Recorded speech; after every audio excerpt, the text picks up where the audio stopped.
ახლა ვართ ბათუმში, მე და ნინო ვიღებთ პაციენტებს, 5 წუთში უნდა შემოვიდეს, მანამდე რამდენიმე კითხვა მინდა დავუსვა ნინოს. ნინო, შენ რამდენი ხანია ჩვენთან მუშაობ?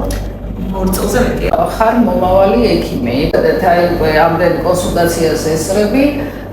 კომუნიკაციისას პაციენტთან არის რამე რაც მოგწონს და რა გაღიზიანებს?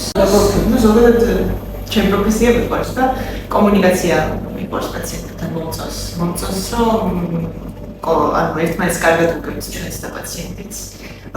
ხშირად ხვდებით ხოლმე უკვე რა უნდა რა წუხებს როგორ უნდა მივუდგეთ და ეს კომუნიკაციის ეტაპი მომწონს. აღიზიანებს ახლა ვერ ვიტყოდი ეს სიტყვა მაგიზიანებს, მაგრამ არის ხოლმე ჩვენი სფერო ისეთი არის, რომ ხანდახან პაციენტი ცოტა უნდობლობით ეგიდება თავიდანვე, მოდის ცოტა უნდობლობით სკეპტიკურად არის, მაგრამ ჩვენ ვიცით ხოლმე ხშირად გვაქვს ისეთი შეგვიძლია რასაკვირველია, როცა ვიტანვებთ, რომ რაღაცა უნდობის აი ესეთი ეჭვის თვალი მიყურებს, ეს ჩვენ არ გვაღიზიანებს რასაკვირველია, ჩვენ არაფერი არ გვაღიზიანებს, ექიმებს პაციენტს ზოგადად ცხოვრებაში როგორ არა უამრავი რაღაცა.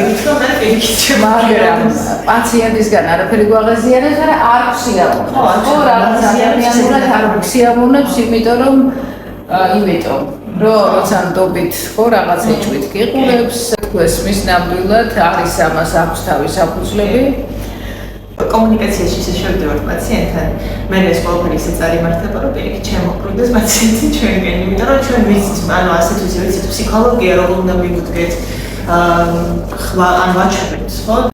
უბრალოდ ჩვენ ვართ გულწრფელები. მე ესე ვთვლი, რომ უნდა იყო გულწრფელი ნებისმიერ შემთხვევაში, ამ შემთხვევაში თავისთავად და როდესაც ექიმი არის გულწრფელი, მაშინ ის ამას გრძნობს, პაციენტი გრძნობს. მოკლედ, უნდა მისცეს სწორი ინფორმაცია პაციენტს. რას გაიხსენებდი ესეთ ფრაზას ვთქვათ, რომელსაც ძალიან ხშირად ვიყენებ მე, მაგალითად, არც მე ხო ვერ ვამჩნევ, ესეთ ფრაზას, რომელსაც ძალიან ხშირად ვიყენებ. შეიძლება ეს ფრაზა გამიზიანებს, შეიძლება ეს ფრაზა პირიქით მოგწონს. მან ხშირად ეუბნებით პაციენტს, მე ყოველთვის გეუბნებით ისე, როგორც არის. მართლა იქიდან გამოვიდეთ. ანუ ისე არის როგორც არის პაციენტს. როგორც არის ისე უნდა უთხრა. ხო, არა, მაგასთან გულწრფელი უნდა იყო, არ უნდა შემოვარო აქედან იქიდან გრძელი გზა უნდა დავხატო, როგორც არის. არ ვაძლევთ ტყუილ იმედებს, ხო და ვუხსნით სიტუაციას ცოტა ესეთ რთულ შემთხვევებშიც ვცდილობთ, რომ ენერგიას, დროს და თუნდაც ფინანსურ საშუალებას არ ვახარჯინებთ ზედმეტად. რაც არის იმას რომ ანუ თუ აზრი არ აქვს რაღაცის გაკეთებას, ტყუილად არ ვაკეთებ.